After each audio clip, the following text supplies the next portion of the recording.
주의 사자가 빌립에게 말하여 이르되 일어나서 남쪽으로 향하여 예루살렘에서 가사로 내려가는 길까지 가라 하니 그 길은 광야라.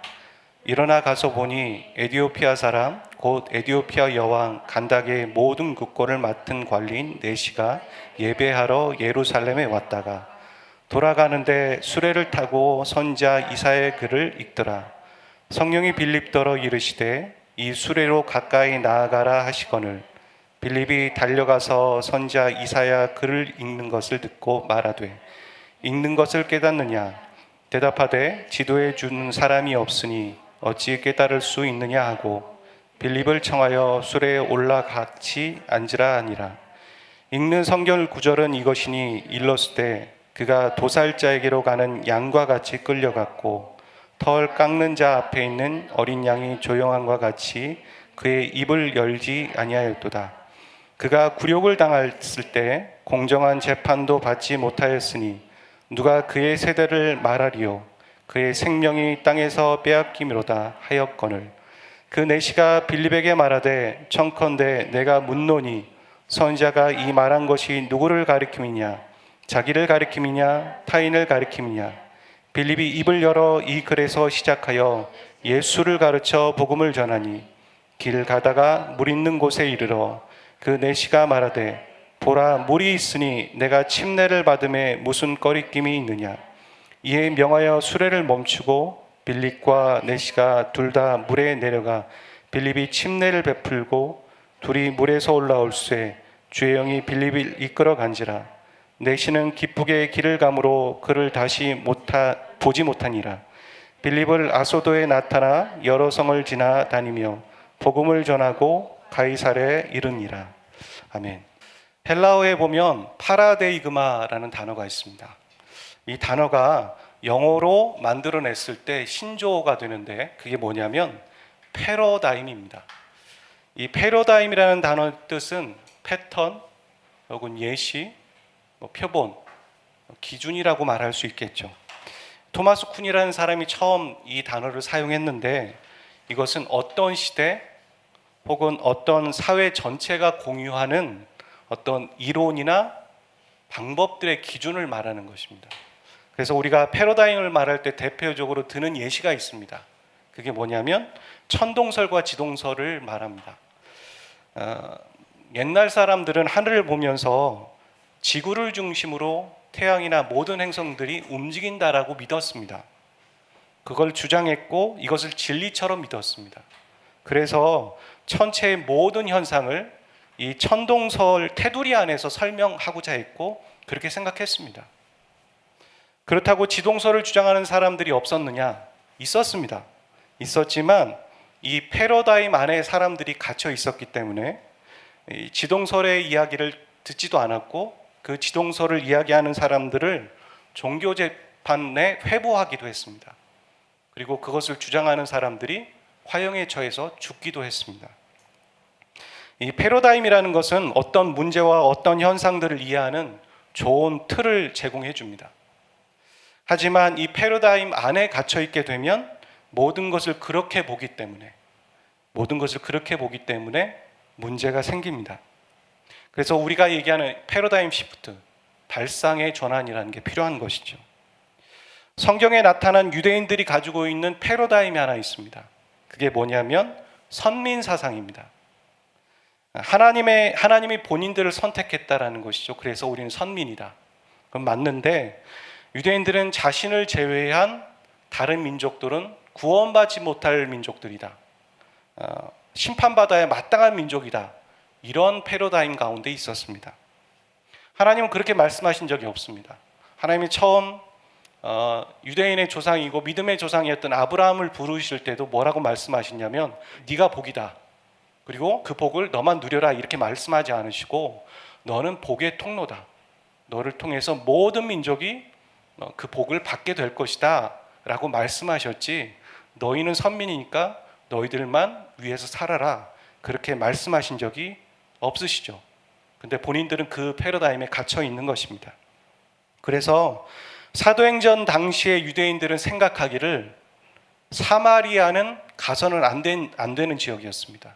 그리고 사마리아 사람들은 천한 사람들이고 잡종이라고 생각했습니다. 그리고 에티오피아는 사람이 살 수 있는 곳 중에 그 뜨거운 땅인데 땅끝이다, 땅끝의 경계선이다라고 생각하고 있었습니다. 사도행전 1장 8절에 보면 예수님이 그렇게 말씀하시죠. 오직 성령이 너에게 임하시면 너희가 권능을 받고 예루살렘과 유대와 사마리아와 땅끝까지 이르러 내 증인이 되리라. 이렇게 말씀을 분명히 예수님은 하셨는데, 당시 유대인들이 가진 패러다임 안에서 사마리아나 땅끝은 구원받지 못할 민족이었기 때문에 복음은 예루살렘 안에서만 전파가 되었습니다. 그래서 하나님은 그걸 그냥 좌시하지 않으셨습니다. 하나님은 이 핍박을 통해서 유대인들이 예루살렘이 아닌 다른 곳에 뿔뿔이 흩어지게 하셨습니다. 하나님은 이 유대인들의 패러다임을 깨는 일을 하신 것이죠. 이 패러다임을 한 개인에게 적용하고 표현할 때 보통 우리가 어떻게 얘기하냐면 그 사람이 패러다임에 갇혀 있다는 것을 고정관념에 있다, 혹은 그걸 넘어서 편견을 갖고 있다, 이렇게 말합니다. 여러분, 어떤 사람이 그렇게 말할 수 있죠. 나는 장로교회 가보니까, 침례교회 가보니까 다 침례교회는 다 그런가? 장로교회는 다 그런가? 라고 하는데, 그 사람이 경험한 한두 개의 교회를 통해서 모든 교회가 다 그렇다? 말할 수 없습니다. 예전에 저렇게 생긴 사람한테 상처를 받는데 당신은 그렇게 생긴 사람과 비슷하니까 당신도 그럴 거야. 이건 완전 고정관념이고 편견입니다. 동의하기 어렵습니다. 물론 사람에게 경험은 중요합니다. 우리가 어떤 걸 선택할 때 경험을 가지고 선택합니다. 내 경험상 그랬기 때문에 이럴 것이다, 그렇게 할 수밖에 없죠. 하지만 그것이 고정관념이 되거나 편견이 되지 않도록 주의해야 합니다. 왜냐하면 우리 안에 그러면 사고의 유연함이 없기 때문입니다. 그리고 성령의 음성에 순종할 수 없습니다. 성령의 음성에 순종하는 것은 우리의 경험으로 하는 게 아닙니다. 성령의 음성이 어떨 때는 나의 경험과 정반대되는 것을 우리에게 요구하실 때가 있습니다. 그리고 상식이나 이성을 뛰어넘는 것을 우리에게 순종하라고 성령께서는 우리에게 요구하실 때가 있습니다. 예를 들어서 예수님이 베드로를 부르실 때 보면 목수인 예수님이 어부인 베드로에게 자, 깊은 곳에 가서 그물을 던지라, 이거 이해가 되십니까? 순종할 수 있겠습니까? 비전문가가 전문가에게 말하는 거죠. 근데 베드로는 그것을 순종합니다. 여리고성을 주위를 돌라고 여호수아서에 보면 여리고성을 돌라는 얘기를 합니다. 하나님의 명령이 어처구니가 없습니다. 왜냐하면 우리가 싸워야 될 전쟁인데 그 적군의 성 주위를 돌다가는 몰살당할 수 있죠. 근데 하나님은 그 성 주위를 돌라고 얘기하십니다. 이해가 안 됩니다. 근데 사람들은 거기에 순종했습니다. 빌립에게 사마리아 땅으로 가라는 것입니다. 당시에는 상상할 수도 없는 일입니다. 그런데 그것을 순종하는 것입니다. 그래서 성령은 그렇게 요구하시는 것이죠. 솔직히 성경에 보면 성령의 음성이라는 건 하나님의 말씀과 명령이라는 것이 이처럼 우리의 상식과 이성을 반하는 일들이 참 많습니다. 그런 걸로 가득 채워져 있는 것 같습니다. 여러분, 그런 것들이 우리에게 하나님께서 말씀하실 때, 성령께서 말씀하실 때 우리가 고정관념과 편견에 갇혀져 있다면, 우리의 패러다임 안에 갇혀 있다면 반응할 수 없을 것입니다. 이건 아니야, 이렇게 벌써 내치고 자르겠죠. 사도행전에 보면 복음이 전해지는 과정도 그렇습니다. 사람의 예측과 상식에서 벗어나는 일이 상당히 많습니다. 처음엔 그러죠. 왜 그래야 되는데? 이런 말이 자연스럽게 나옵니다. 하지만 우리가 성경을 꼼꼼히 살펴보다 보면 하나님에게는 다 계획이 있구나, 그걸 알 수 있습니다. 그렇다면 우리의 인생도 마찬가지인 것이죠. 지금은 우리가 하나님의 뜻에 대해서 왜 그러셔야 되는데요? 왜요? 왜 나에게 이런 것들을 주시죠? 이해할 수 없습니다. 뜻을 다 알지 못합니다. 하지만 하나님이 가라고 하셨기 때문에 믿고 가는 것입니다. 하나님이 멈추라고 하셨기 때문에 믿고 멈추는 것입니다. 여러분, 우리가 알아서 순종한다고 생각하십니까? 알아서 순종하는 것이 아니라 믿기 때문에 순종하는 겁니다. 우리에게 필요한 것은 우리의 삶의 모든 것을 이해하느냐 못하느냐가 아니라 하나님을 얼마나 믿고 있느냐의 문제입니다. 그래서 우리는 믿음을 달라고 얘기해야 됩니다. 수많은 믿음의 사람들이 본인의 인생을 다 알기 때문에 하나님을 쫓은 게 아니었습니다. 아브라함은 본토 친척 아비집을 떠날 때 갈 바를 알지 못했다고 얘기합니다. 하나님은 아브라함에게 야 떠나라고 얘기하셨지 어디를 가라고 말씀하지 않으셨습니다.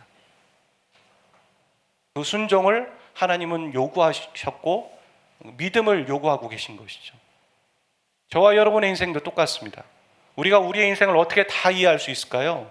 우리에게 벌어지는 일을 어떻게 다 이해합니까? 과연 안다면 하시겠습니까? 더 두려워서 못할걸요?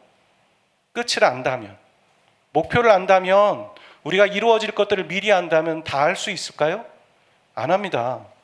더 발을 빼죠. 믿음이 필요한 것이고 순종이 필요한 것입니다. 사도행전 8장 26절 말씀 한번 같이 읽어보도록 하겠습니다. 26절, 29절 읽어보죠. 시작. 주의 사자가 빌리게 말하여 이르되 일어나서 남쪽으로 향하여 예루살렘으로 가사로 내려가는 길까지 가라 하니 그 길은 광야라. 성령이 빌립더러 이르되 이 수레로 가까이 나아가라 하시거늘. 네, 아멘.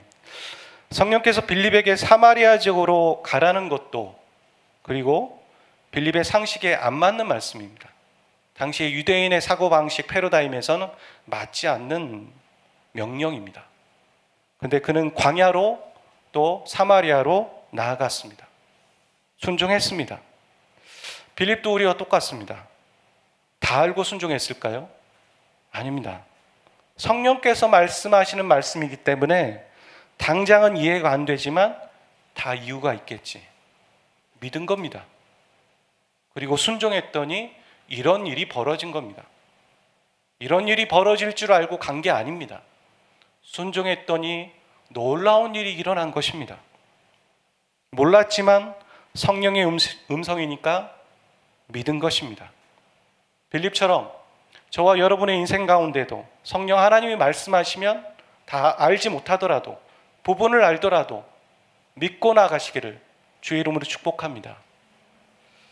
사람들은 자신이 경험한 하나님 안에서만 하나님도 이해하려고 합니다. 그렇죠. 자신이 알고 있는 하나님 안에서 하나님을 이해하려고 하는 것이죠. 업데이트가 안 되는 겁니다. 그것도 주의해야 합니다. 우리가 얼마나 하나님을 안다고 생각하십니까? 다른 사람들보다 조금 더 아는 것으로 우리는 다 아는 것처럼 교만할 때가 많습니다. 그렇게 안다고 생각할 때 사람들은 어떻게 하냐면 다른 사람을 판단합니다. 나보다 부족한 사람들을 보면서 왜 저렇게 하지? 왜 저렇게밖에 못하지?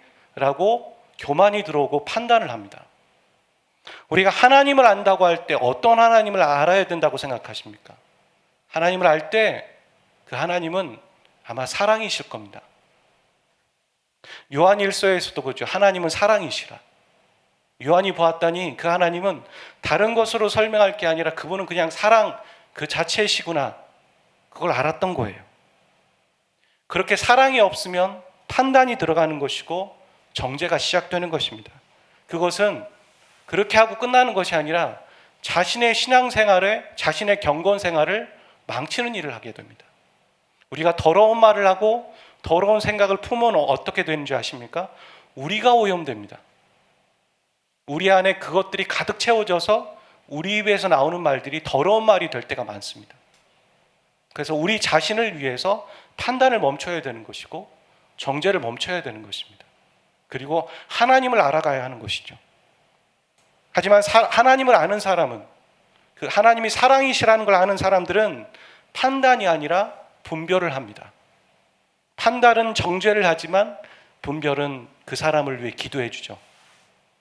그 사람이 부족하다는 걸 알고 동시에 어떤 걸 아냐면 나도 그랬었지라는 걸 압니다.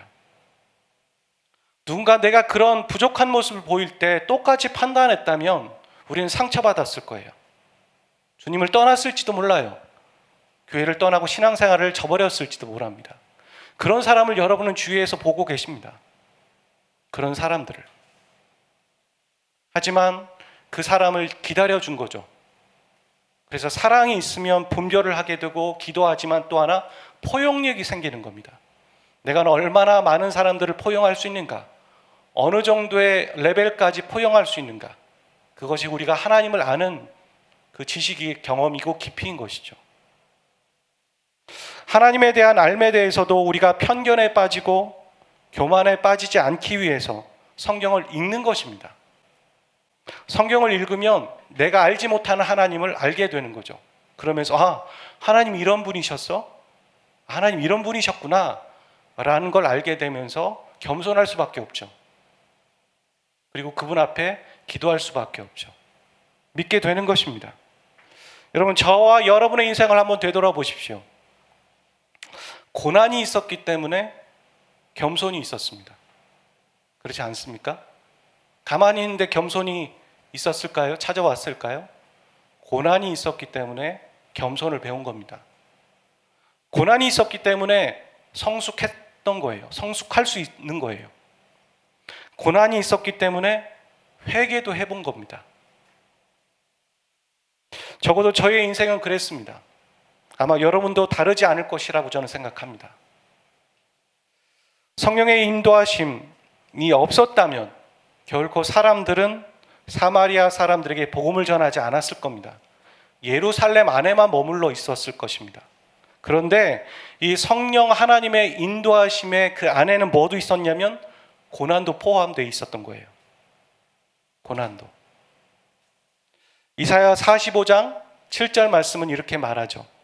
나는 빛도 짓고 어둠도 창조하며 나는 평안도 짓고 환난도 창조하나니 나는 여호와라. 이 모든 일들을 행하는 자니라 하였노라. 로마서 8장 28절 읽어보죠. 시작. 우리가 알거니와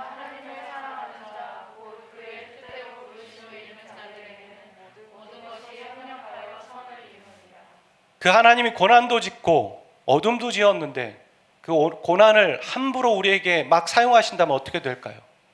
하나님이 선한 하나님이시기 때문에, 좋으신 하나님이시기 때문에, 그래서 그 고난과 그 모든 것들이 합력하여 선을 이룰 수 있도록 바꿔가신다고 얘기하시는 거죠. 그래서 고난을 버리고 또 피할 것인가? 아닙니다. 그래서 평안만 추구하는 것인가? 그것도 또 다른 우리의 고정관념인 것이죠. 아닙니다. 고난도 달게 받아야 되는 것이죠.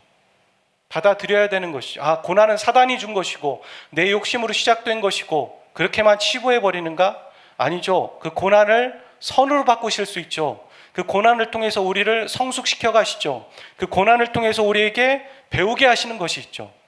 버릴 게 아니라는 것이죠. 받아들여야 되는 것이죠. 사람들은 사회생활을 하면서 자기 욕심과 이익을 위해서 타인에게 피해를 줍니다. 아마 저와 여러분 가운데도 그런 피해를 경험하신 분이 계실 거예요. 그리고 지금도 경험하고 계시는 분이 계실지도 모릅니다. 그 타인 중에 그리스도인이 있죠. 그리고 저와 여러분이 있는데 우리가 부당한 대우를 받아도 어떻게 합니까? 신앙의 양심 때문에, 그렇기 때문에 보복하지도 않고 맞대응하지도 않아요. 그냥 묵묵히 있는 겁니다. 이렇게 말을 하려고 했다가도, 욱하는 게 올라오려고 했다가도 아유, 내가 그리스도인인데 한번 참아야지, 그런 생각합니다. 여러분, 우리가 그리스도인이기 때문에 겉으로 보았을 때 그래서 우리가 부당한 대우만 받는 것일까요? 피해만 보고 있는 것일까요? 성경은 그렇다고 생각하지 않습니다. 여러분, 예수님이 죽으신 다음에 부활이 있었습니다. 스데반이 순교로 죽었지만 사마리아 땅 가운데, 저 땅끝 가운데 복음이 전해지는 일이 일어난 것입니다. 그렇다면 오늘 저와 여러분의 인생 가운데도 똑같은 것이죠. 우리가 하나님의 말씀대로 살아가십니까? 우리가 예수님의 사람이고 그렇게 살아가려고 했기 때문에 한 번 더 부당한 대우에 참으셨습니까? 참는 걸로, 실패하는 걸로, 양보한 걸로, 진 걸로 끝나는 걸까요? 우리 실력으로는 절대 그걸 바꿀 수 없어요. 하지만 죽음 다음에 부활이 있는 것이고 순교 다음에 부흥이 있었던 것은 하나님의 능력이셨던 거예요. 하나님이 저와 여러분의 인생을 그렇게 이끌어 가신다는 것이죠. 양보만 있을까요? 부당한 대우만 있을까요? 피해만 있을까요? 여러분, 우리는 우리의 인생을 아직 길게 살아보지 않았습니다. 여러분, 쉽게 여러분의 인생의 결론을 짓지 마세요. 하나님은 쉬어가라고 쉼표를 하고 있는데 여러분은 마침표를 짓고 있어요. 그러면서 이건 이거야. 나는 망했어. 나는 실패했어. 나는 끝난 거야. 하나님 앞에서 함부로 그렇게 말하지 마십시오. 여러분이 말한 대로 될 수도 있습니다. 그렇게 말씀하지 마십시오. 여러분, 하나님은 쉼표로 얘기하고 계십니다. 쉬어가라. 그게 전부가 아니야. 스데반이 죽은 걸로 끝난 거니? 아니잖아. 예수님이 죽은 걸로 끝난 거니? 그랬다면 너에게 소망이 없을 거야. 나는 그가 죽었지만 그를 살리기도 했어. 부활시켰단 말이야. 그리고 그 순교를 통해서, 그 핏값을 통해서 하나님의 나라를 이루어 갔어. 그렇다면 너를 통해서도 똑같은 일을 하기 원한다.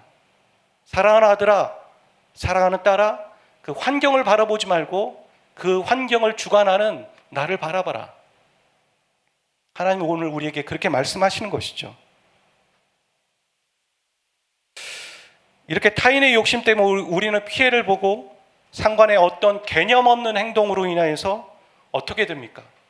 보직이 바뀔 때도 있습니다. 정말 처음에 그 회사에 계약한 대로 그 일을 하는 것이 아니라 전혀 다른 일을 하게도 됩니다.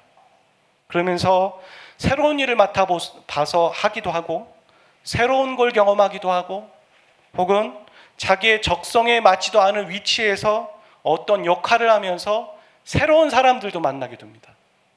이게 실패라고 생각하시죠? 이게 끝이라고 생각하시죠? 아닙니다. 처음에는 분명히 힘듭니다. 적응을 해야 됩니다. 내 정체성에 혼란이 옵니다. 내가 이러려고 공부를 했나? 내가 이러려고 이 직장에 왔나? 이렇게 계약한 게 아닌데? 이런 생각들을 합니다. 기다려 보셔야 됩니다. 쉽게 마침표를 찍어서는 안 됩니다. 하나님에겐 다 계획이 있습니다. 아마 여러분이 오너였다면, 사장이었다면 결코 그런 일을 여러분은 하지 않으셨을 거예요. 결코 그런 사람들과 같이 일하지도 않으셨을 것이고요. 그렇죠? 여러분이 원하는 사람과 여러분이 원하는 일만 하셨을 거예요. 근데 우리가 부하 직원이기 때문에 그런 일을 하는 것이죠. 하지만 그 너머에 하나님의 계획이 있는 겁니다. 분명히 하나님의 놀라운 계획이 있습니다. 제가 사역을 할 때 예배를 다른 사역지에서 예배를 인도할 때 수요 오전 예배가 있었어요. 수요 오전 예배를 드리는데 수요 저녁 예배가 또 똑같이 있기 때문에 사람들은 수요 저녁 예배를 선호하는 거죠. 수요 오전 예배가 만들어진 건 몇몇 기도하는 사람들 때문에 만들어지기 시작했지만 제가 맡을 때쯤에는 많은 사람들이 거의 손절하고 저와 찬양팀과 한두 명이 회중에 앉아 있는 거예요. 어떤 때는 많이 오면 5명이에요. 부흥이죠, 부흥. 한 150명이 앉아있는 예배석에 5명이 앉아있는 거 얼마나 황한지 아십니까? 그것도 예배 시작할 때 오지 않아요. 거의 말씀 전할 때쯤에 옵니다. 그러면 예배를 시작할 때면 반주자와 저 인도자와 싱어 2-3명, 그러니까 5명이 시작하는 거예요. PPT 넘기는 사람까지. 아무도 없는 데서 예배를 시작합니다. 여러분, 한 번으로 족하죠. 그것이 1년이 되고 2년이 되고 3년이 될 때 어떤 때는 어떤 생각이 되면 무기력하죠. 내가 문제인가? 내가 능력이 없구나. 뭐 이런 생각들 들고 별의별 생각이 다 들죠. 그렇게 한 6년, 7년을 한 것 같아요. 그 예배를. 물론 아무도 없이 예배 드리진 않았죠. 2명, 3명, 어떤 때는 뭐 6명도 오고. 그렇게 예배를 드리면서 제 안에 어떤 이 강인함이 생긴 거예요. 뭐냐면 하나님이 은혜를 주시는 거죠. 하나님이 예배팀 가운데 은혜를 주시면서 아무도 없는데도 수백 명이 앉아 있는 것처럼 예배를 드리게 되는 거예요. 그 은혜를 통하여서 찬양팀 안에서도 먼저 그런 생각이 드는 거죠. 아무도 없어도 상관없다. 우리가 내가 지금 하나님께 예배 드리고 있는 것이다. 그것들을 경험하게 됐어요. 그걸 배우게 됐어요. 그러면서 그것이 버릴 것이 아니라 그걸 통해서 한 영혼이 얼마나 귀한지도 알게 되고, 또 지금 온라인 예배를 드리면서 앉아 있잖아요. 회중석에 지금 여기 너무 많이 앉아 있는 거예요. 사람을 의지하지 않게 되더라고요. 사람이 중요한 것이 아니라 내가 하나님 앞에서 예배 드리는 거구나, 하나님을 예배하는 거구나, 그걸 알게 되었습니다. 제가 또 하나 사역하면서 또 하나 제 패러다임이 깨진 게 있어요. 고정관념이. 수많은 사람들 앞에서 예배를 드릴 때 제가 신비한 걸 한번 경험한 적이 있어요. 천사가 우리의 찬양을 화답한다라는 게 무엇인지 경험하게 됐어요. 들리지 않은 소리가 들리면서 우리가 와, 이게 천사의 소리구나, 천사의 소리인가? 하나님을 찬양하는 천사의 소리인가? 이걸 경험하게 됐거든요. 그런데 그 신비한 걸 경험하고 몇 명 안 되는 5명인가 6명이 안 되는 사람이 뜨거운 여름에 다락방에서 중보기도를 할 기회가 있었어요. 청소년 아이들을 단기 선교를 보내고 그 단기 선교 보낸 엄마들과 제가 중보기도를 해야 되는 거죠. 아이들을 보냈는데 중보기도를 해야 되니까, 그래서 교회 하나를 빌려서 그 교회도 에어컨이 나오지 않았기 때문에 되게 뜨거웠어요. 이렇게 더운 여름이었어요. 기타 하나 들고 땀 삐질삐질 흘리면서 5, 6명이 그 다락방과 같은 곳에서 예배를 드리는 거죠. 근데 제가 그 수백 명이 예배 드리는 곳에서 느꼈고 체험했던 똑같은 일을 제가 그걸 경험했어요. 그러면서 그 생각이 들었죠. 그전에 제가 그런 생각이 들었던 거예요. 야, 이게 수많은 사람들과 수많은 악기와 수많은 예배자들이 있을 때나 이런 일이 있겠지라는 제 안에 은근히 그런 고정관념이 있었던 거예요. 그런데 이것이 똑같이 이루어지는 거구나. 하나님이 하나님의 예배자들과 가운데 그 일들을 행하시는 거구나. 그걸 알게 되었죠. 하나님은 우리의 실패와 좌절을 그걸로 멈추게 하지 않으십니다. 분명히 여러분 가운데 계획이 있습니다. 그런데 그 계획과 그 뜻을 아는 건 당장은 아닐 거예요. 섣부르게 여러분의 인생의 마침표를 찍지 마세요. 이건 이거야, 이건 저거야, 누가 그렇게 얘기한다고 한들 듣지 마세요. 하나님이 말씀하시는 게 최우선입니다.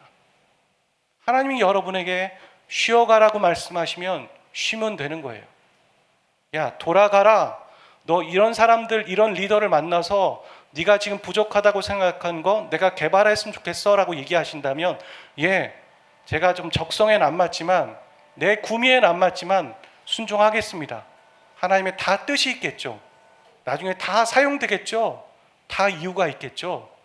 그렇게 하면서 순종하며 가는 것입니다. 하나님이 여러분의 직장 상사를 여러분에게 붙여주신 이유가 있어요. 하나님이 여러분을 그곳에 보내신 이유가 있어요. 여러분이 그런 선택을 한 이유가 있어요. 여러분, 그것을 인간적인 관계와 사회적인 현상으로만 치부하지 마세요. 하나님의 다 놀라운 계획이 있으십니다. 그걸 다 알지 못하죠. 저도 잘 몰라요. 저도 제 인생에 많은 것들을 몰라요. 하지만 성경을 보면 하나님은 선하신 분이라는 거죠. 저 모든 것들을 합력하여 선으로 바꾸실 수 있는 분이시라는 거죠.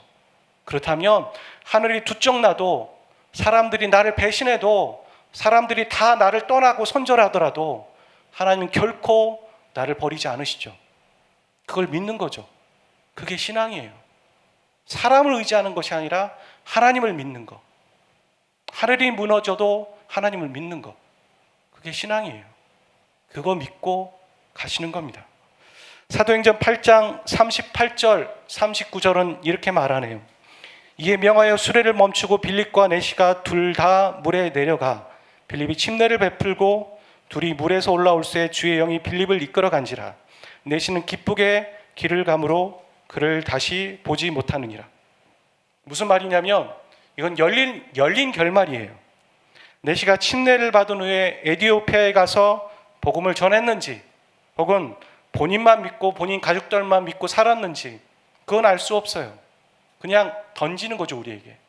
열린 결말로. 여러분, 저는 이 말씀을 읽으면서 우리가 핍박을 통해서 하나님께서 우리에게 주시는 것이 무엇인지 하나 알게 됐어요. 그 뭐냐면, 더 중요한 건 에디오피아와 네시아가 가서 복음을 전해서 거기에 부흥이 있었는지 아니면 본인만 믿었는지가 중요한 것이 아니라는 거죠. 빌립이 성령의 음성에 순종했다는 게 중요한 거예요. 빌립이 성령의 음성에 순종한 겁니다. 여러분, 저 사람이 어떻게 했냐가 중요한 게 아니에요. 여러분이 그곳에 가서 순종했더니 이런 일이 일어났다가 중요한 게 아니에요. 그보다 더 중요한 건 여러분이 그 순간 하나님을 최고로 믿고 나의 유일한 구원자로 믿고 성령의 음성에 순종해봤다라는 거예요. 결과는 아직 끝난 게 아니니까요. 결과는 아직 다 이루어지지 않았어요.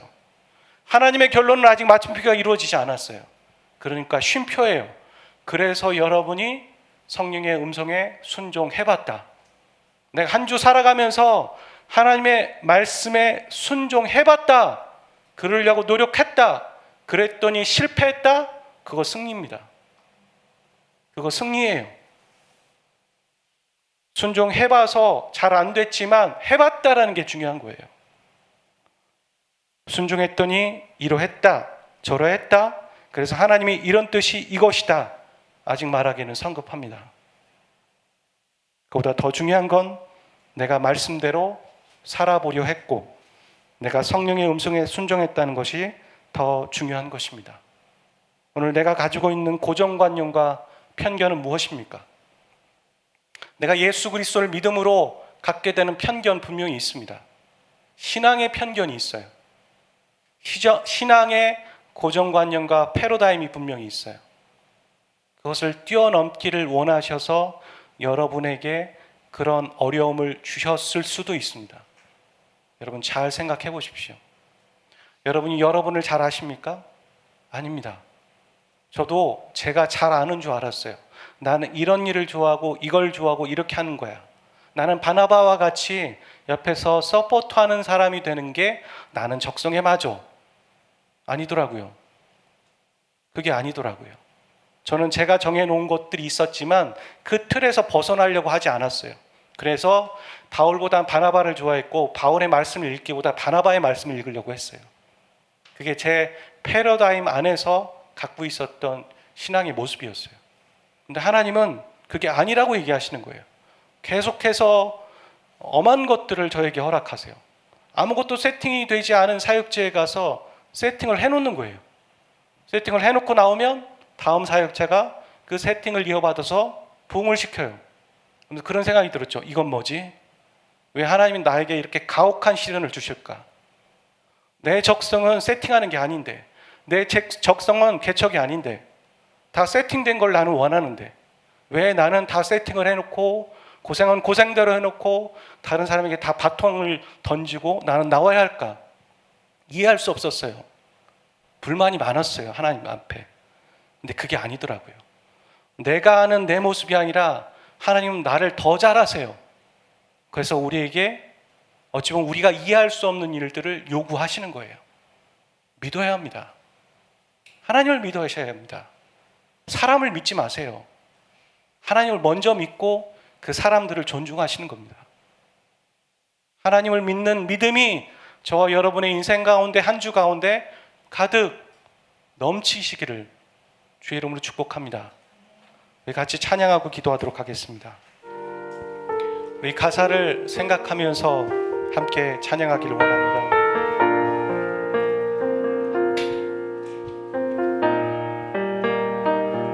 아버지 당신의 마음이 있는 곳에 나의 마음이 있기를 원해요.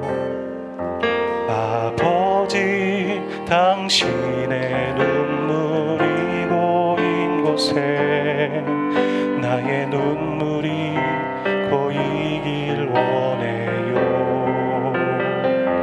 아버지 당신이 바라보는 영혼에게 나의 두 눈이 향하길 원해요. 아버지 당신이 울고 있는 어두운 땅에 나의 두 발이 향하길 원해요. 나의 마음이 아버지의 마음 알아. 내 모든 뜻 아버지의 뜻이 될 수 있기를 나의 온몸이 아버지의 마음 알아. 내 모든 삶 당신의 삶 되기를. 아버지 당신의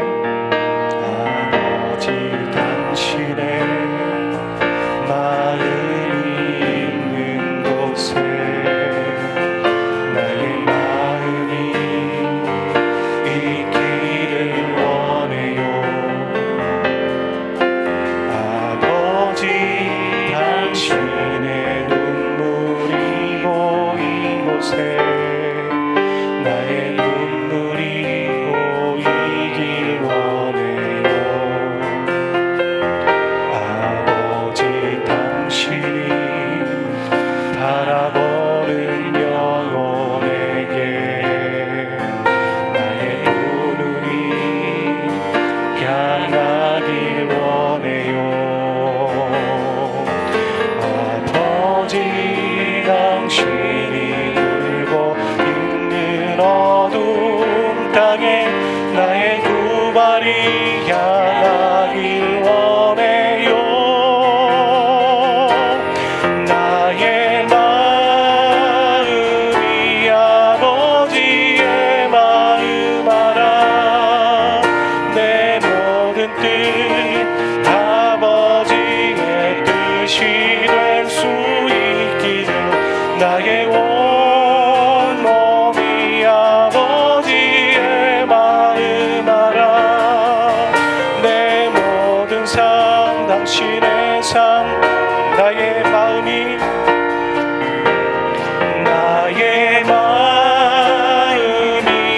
아버지의 마음 알아.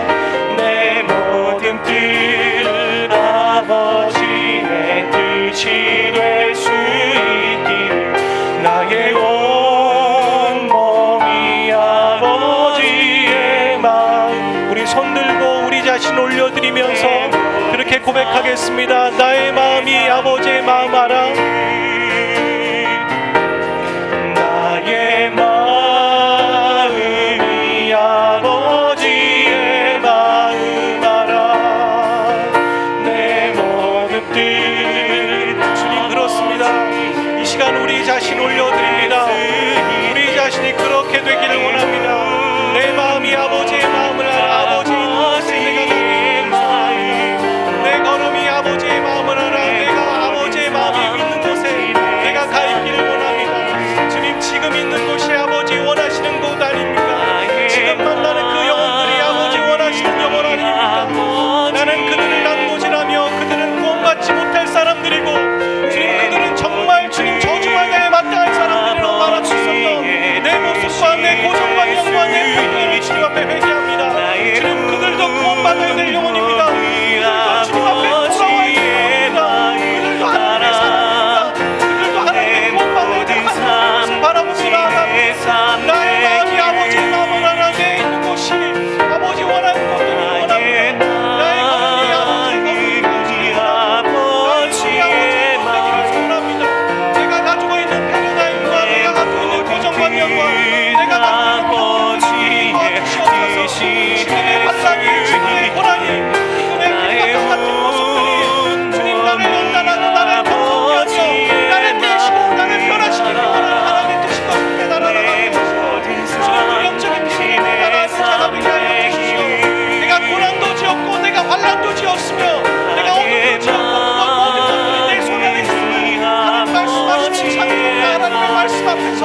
고정관념과 우리가 갖고 있는 패러다임들이 깨어지는 것을 환영합니다.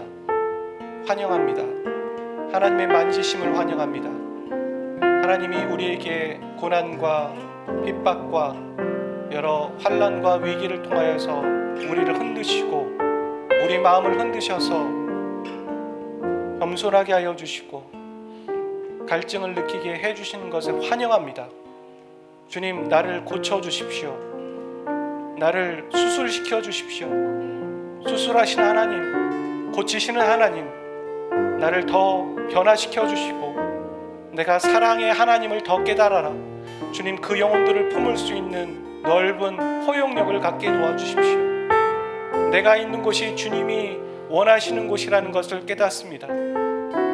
나에게 붙여주신 사람들이 저주받고 저 사람들은 구원받지 못할 사람들이 아니라 저들도 구원받아야 될 영혼이라는 것을 알게 해주시니 감사합니다.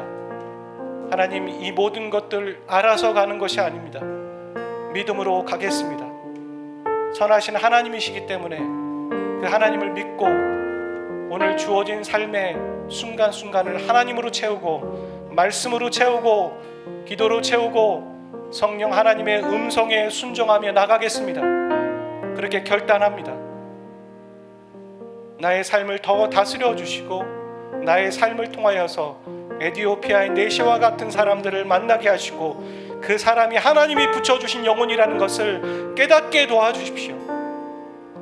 창피해서 지나가고 저주받아야 될 사람이라서 무시하는 것이 아니라 그 영혼이 구원받아야 될 영혼이라는 것을 깨닫는, 또 하나님 그 너머에 에티오피아 땅 가운데 복음이 전해지는 것들을 바라보게 되는 그런 안목들이 우리 가운데 생기게 도와주십시오. 그런 은혜를 우리 한 사람 한 사람 예배드리는 이 베델교회 속해 있는 어린 심령에게도 모두에게도 그 은혜를 허락하여 주시옵소서. 이제는 우리 주 예수 그리스도의 은혜와 아버지 하나님의 극진하신 사랑하심과 성령님의 교통하심이 자신의 패러다임을 깨고 하나님의 인도하심과 성령의 음성에 순종하고 반응하기로 결정하는 모든 예배자들 그 심령 위에 이제부터 영원까지 항상 함께 하시기를 간절히 축원하옵나이다. 아멘.